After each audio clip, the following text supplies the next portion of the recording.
Victoria Falls, the smoke that thunders. It casts its mists up to the clouds like a corridor between heaven and earth. The waters cascade down through a great fissure in the rock to reform at the bottom as the lower Zambezi River.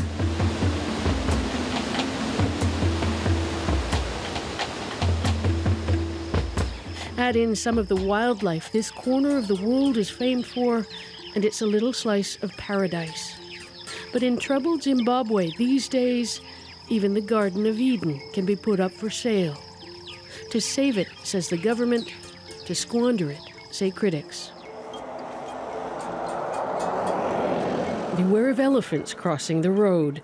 Just one of the signs alerting travelers to the approach of Hwange National Park, south of Victoria Falls, and boasting the widest variety of mammals on the planet. The number of elephants in Africa is dropping at an alarming rate, but not here, according to the Zimbabwean government. Here it says they're plentiful, too plentiful, taking a toll on the environment and the people who live near them.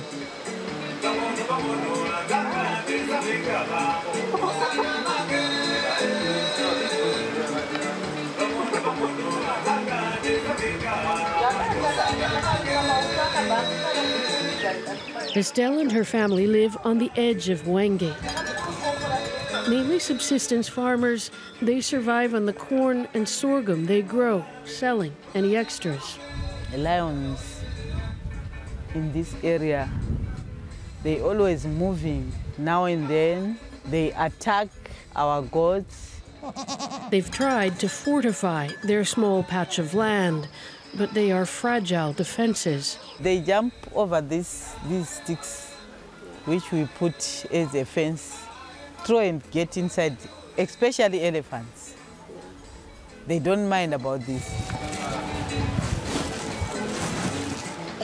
But despite all that, Estelle doesn't want the animals or the park to disappear. She just wants better protection for her children and her livelihood. I think that way it can be better, because the animals is our life. We need them. We don't want them to be destroyed.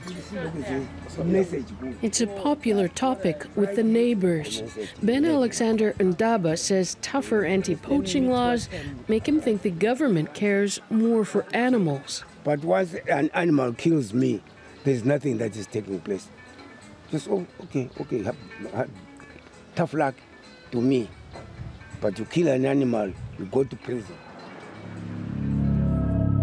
Zimbabwe's brooding capital, Harare.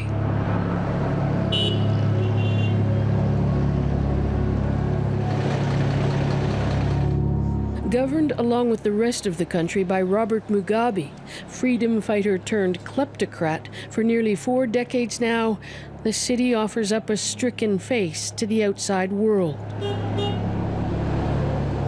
Formal unemployment at around 90%, public salaries often unpaid, hospitals running out of drugs, and a cash shortage so severe that the government began printing money, bond notes. Paying to care for national parks and the wildlife in them is not a government priority.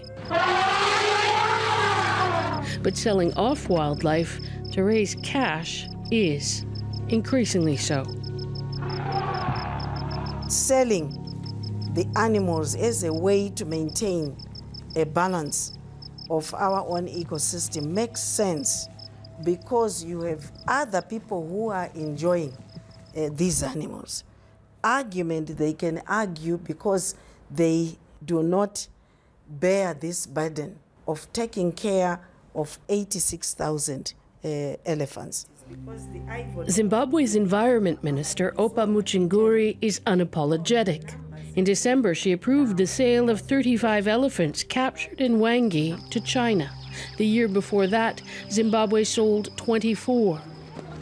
How else, asks the minister, can a cash-strapped country like Zimbabwe preserve a wildlife heritage the rest of the world also lays claim to? Each elephant consumes about 200 liters of water and 200 kgs of leaves. It has an impact on our ecosystem. Muchinguri insists money earned goes right back into conservation. The alternative, she says, would be a cull. But critics say Zimbabwe's animals are no different than its diamond mines. Just another national resource for a corrupt government to plunder. Lions and elephants and giraffes treated like rainy day savings accounts. And that money is not going into conservation. It's not going into anti-poaching. It's going into certain individuals' pockets. Johnny Rodriguez is the head of the Zimbabwe Conservation Task Force.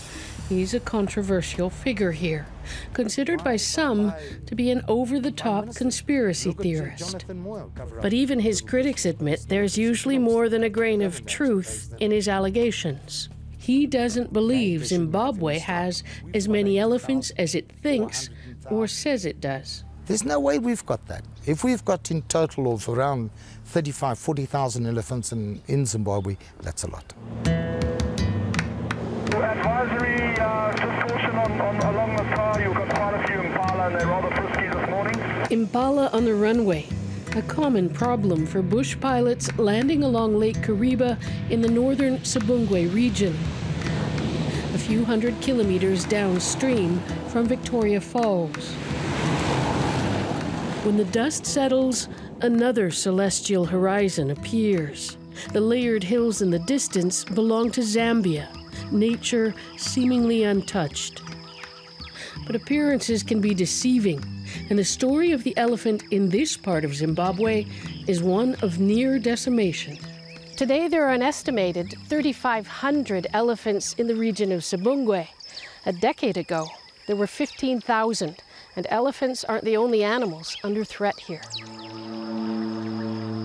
That's a decline of about 75%, mainly down to poaching, elephants slaughtered for their ivory tusks.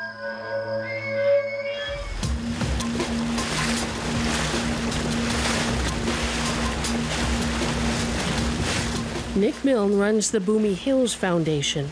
It works to protect wildlife in and around the lake and their habitats.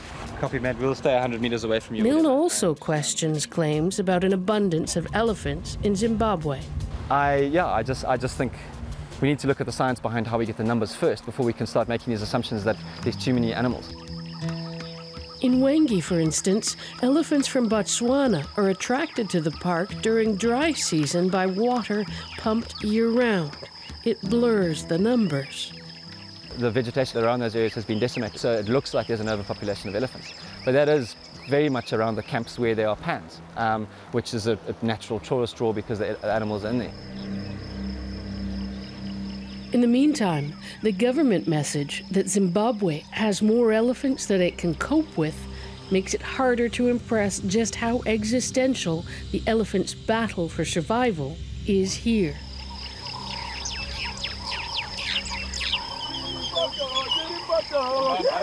The dawn chorus, with a few human voices joining in.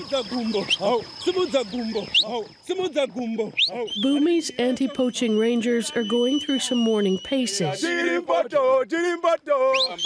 all recruited from other parts of Zimbabwe.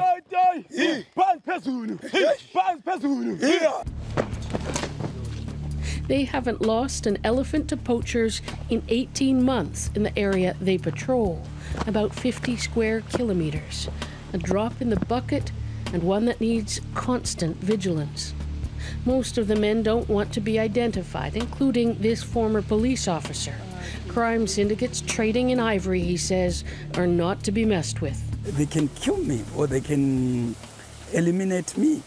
So in order to secure myself, I mustn't disclose where I am. People poaching because they're hungry is something else. You can see this person, he have no way. He doesn't have any other means of living. Sometimes when he tries to grow crops, no rain, he can get nothing.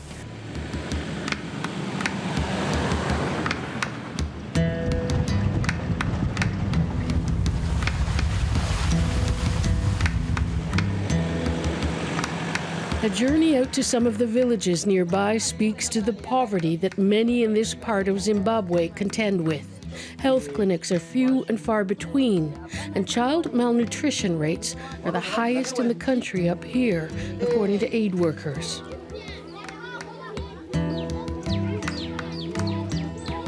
Examples of wild animals, you know. Who can help me? Yes. Elephant. Yes, an elephant. An elephant. But there's no shortage of enthusiasm or concentration at the schools. Even during the rainy season, when classrooms seem to have been blown in on the edge of a tornado. What is a poacher? A poacher is someone who hunts animals. Poaching is one of the subjects teachers tackle here. If we keep our elephants in games. But No Rest Maragari admits not all the parents approve. The community doesn't accept the idea. They don't welcome the idea because mainly here they survive on poaching.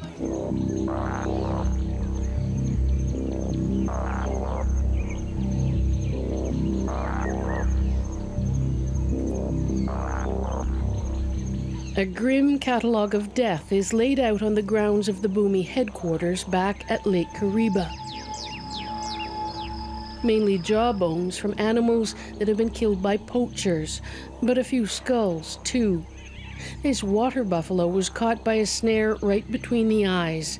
The team has removed more than 17,000 of the traps from patrolled territory since 2009. Apart from anything else, it's a very horrible way to die, being slowly choked to death around the neck or around the leg where you're trying to get out of the snare desperately. It's cut down to the bone, and you will die slowly of infection and all sorts of other complications. It's terrible.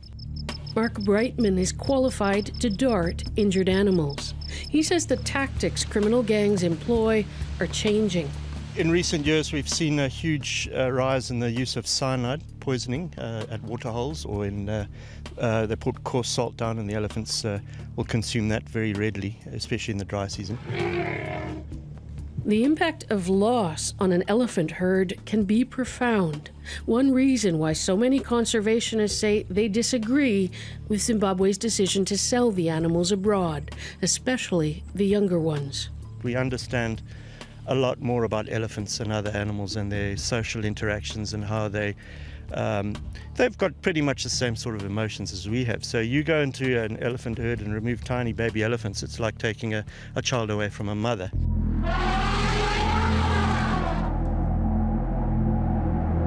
But back in Harare, the government line is that it can only save the elephant by exploiting it. At first sight, these storerooms look like a cartographer's dream, shelves of rolled-up parchment seemingly as delicate as eggshells. But they're elephant tusks piled high and deep. The smell of death clings to them. There are 15,000 tusks kept here behind 3 levels of security, 100 tons.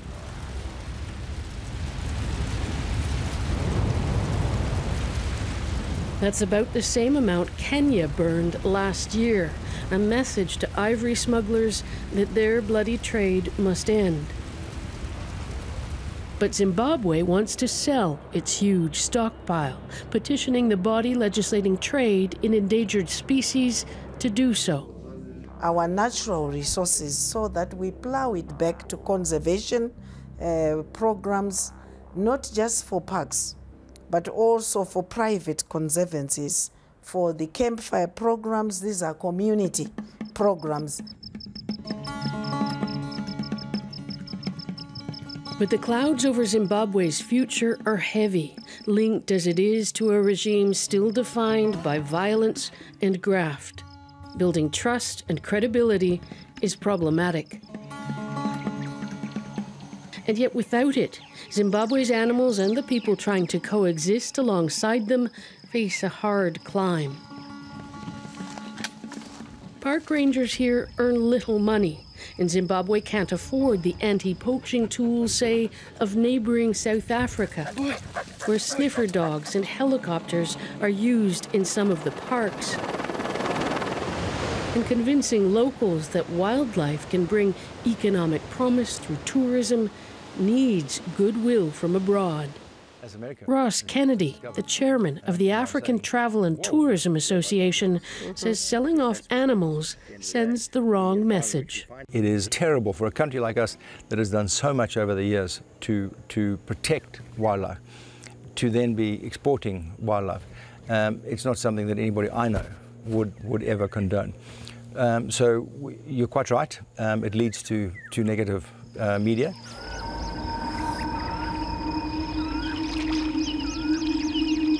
Lake Kariba's shimmering waters haven't always been here. The lake created when the Zambezi River was dammed back in the 1950s. The tips of trees that stood in the gorge before it was flooded still reach out from its depths, a petrified forest delivering a message from the past. Some 60,000 Tonga people were forcibly moved. And wild animals became trapped on islands in the river, starving. Thousands, though, were saved in a massive rescue mission dubbed Operation Noah. All these years later, the Ark is late or missing, or maybe just not coming, and not just in Zimbabwe.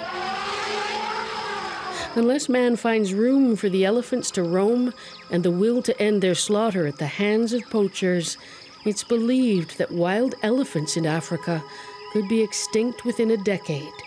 Just their bones left behind like the trees in the lake, a wisp of memory to remind us that giants once walked here in a lost world. Margaret Evans, CBC News, Zimbabwe. For an interactive look at life in Zimbabwe and how Robert Mugabe is selling wildlife to stay in power, go to cbcnews.ca/Zim.